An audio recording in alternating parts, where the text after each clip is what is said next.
الفيديو اللي انت مصوراه بنفسك، اللي حضرتك مصوراه، ولا شتمتك ولا جت عليكي ولا اي حاجه. الست لما لقت الباب مش عارفه تفتحه جابت طوبه من الارض عشان تكسر الجنزير عشان تطلع بابنها.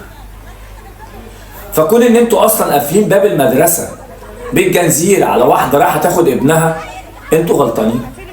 لان معلش مع احترامي لحضراتكم، افرضوا الولا بقى ضربه شبه دي وقع مات، مين المسؤول؟ ليكي حق تروحي. مفيش حد مسؤول طبعا. الولا بقى ابنكم مات، احنا اسفين، بقاء لله.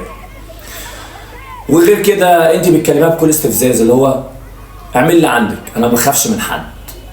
هو في مدرسه مع احترامي لحضرتك بتتكلم بالطريقه دي وبالاسلوب ده؟ اذا كان رب البيت اصلا عايز يتربى، ما بالك باهل رب البيت؟ يعني عياله هيبقى عاملين ازاي؟